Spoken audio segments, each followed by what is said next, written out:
Hi, my name is Patrick Sullivan. I was born in London, Ontario. I'm currently 53 years old. Um, uh, Grew up in a very abusive household. Both my parents had severe issues with drugs and alcohol.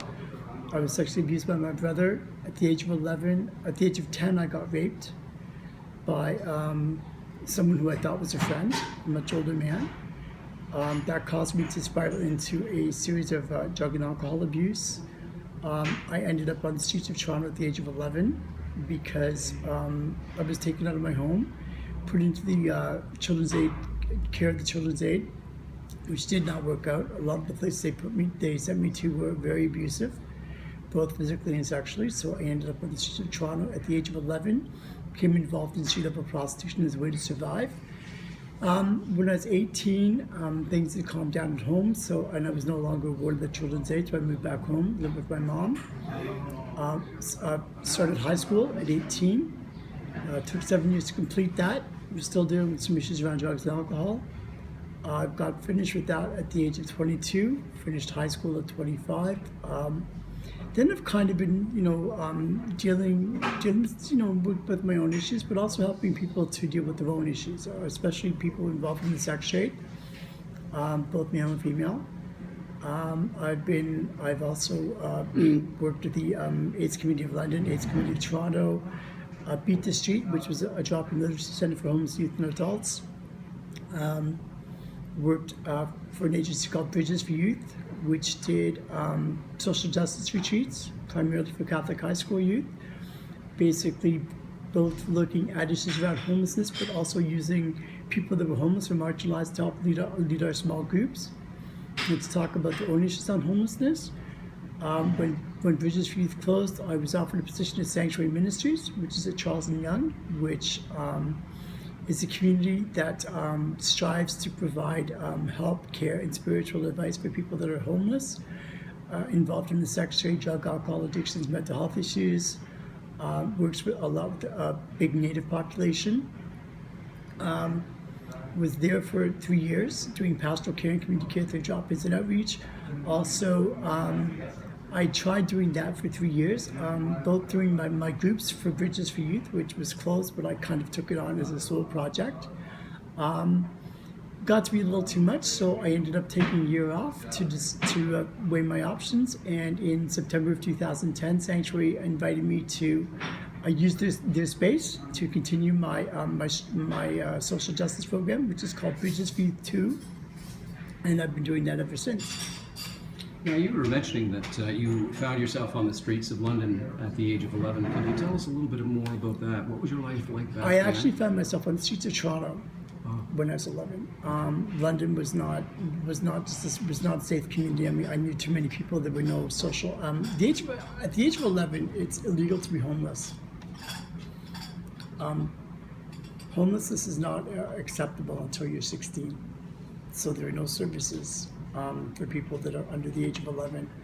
I ended up coming to Toronto and got involved in street life on the streets of Toronto. Like I said, was involved in primarily street level prostitution. At the age of 11? At the age of 11.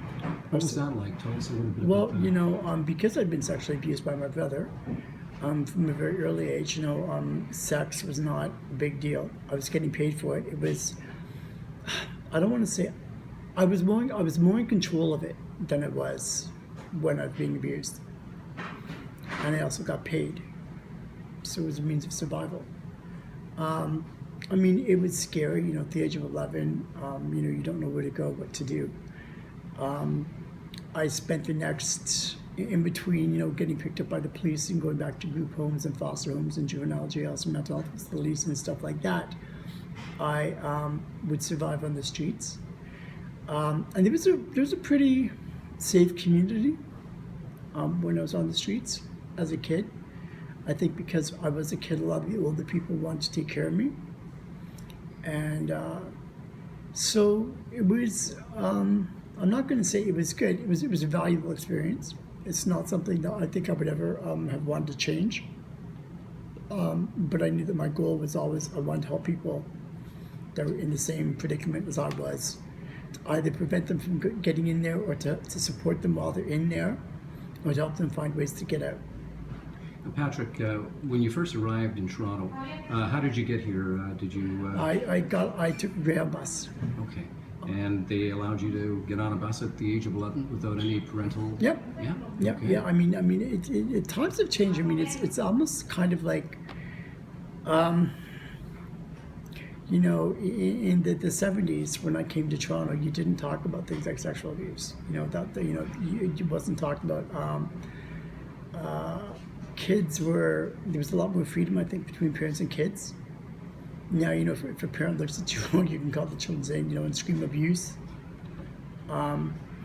Which I think, you know, the whole idea of adult responsibility wasn't necessarily there. Now it's like, you know, for anyone anyone that's responsible for a child, if they suspect abuse, they have to report it. That's the law. And if they don't report it, they can also be charged as an accessory.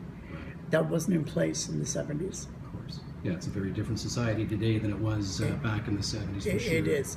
So yes, I was allowed to get on the bus at the age of 11 and come to Toronto. Yeah, I'd like to focus on that because it must have been terrifying for you to find yourself in a different city at the age of 11 and having to prostitute yourself in order to survive. How long did that prostitution go on? It went on, well, like I say, it was on and off for about 7 years, till I was 18. There were some times when it was very terrifying, but a lot of times I would usually, because I was young and I was pretty and I was attractive, you know, I would have older men that would take me in for maybe, you know, months at a time. Okay. Interesting. And I would live with them. And it was more of a, I don't want to say it was so much of a sex relationship, more like a houseboy kind of relationship. You know, I would clean and and do some cooking and stuff like that. You know, do shopping. You know, maintain the house while they went to work. And were some of the relationships also sexual? Yeah, they were. I mean, they were all sexual, but they weren't primarily sexual. You know, they started out as primarily sexual and then kind of ended up into kind of like, you know. There's definitely a dangerous aspect, of course, to any type of work like that. Mm-hmm. Can you recall a situation where your life was put in danger? There's been a number of occasions. When I was 11 years old, well, when I was 12 years old, I had a guy stab me. He stabbed you? Yeah, he stabbed me. He was a customer. A customer. I was working on the street and got into his car, and he didn't like whatever I had done, and he stabbed me. Took 127 stitches, took a knife wound and got in my stomach, and I was in the hospital for 3.5 weeks. I've been gang raped, I've been shot at, been beaten up. Seen people I loved and cared about become victims of murder, victims of suicide. Lost a lot of friends, states, and other illnesses. Seeing people that I really respected and really admired do some pretty horrible things to each other, including murder, because of the anger that they felt at the situations. You've lived a very difficult and different life, and you've done some amazing things as a result of your past experiences. If there was a message that you could give any person, a young person, a person now, what would that message be? Well, you know, if you're suffering from an abusive relationship, you need to leave it if you can. But if you can't leave it, then you need to let people know what's going on. And I mean, tell anybody, you know what, your teachers, your principals, social workers, family doctor, nurses. Because if you're under 16, they have to report it. But, you know, I think that the other thing is, you know, if you know of somebody that is a victim of sexual abuse, you need to support them. And they need to decide how they want to deal with it. If there was any message that you could leave other than that one with anybody, is there anything else that you would like to add? You know, everybody has hopes and dreams for the future. Everybody out there that's homeless, that's addicted, has mental health issues, drug alcohol issues, is somebody's father, mother, sister, brother, son, daughter, child. But I don't think anyone ever wakes up and one morning says, you know, I'm going to go and become a crackhead, or I'm going to go and become a prostitute, or I'm going to go and, you know, I'm going to be crazy. You know, those aren't choices that the people make.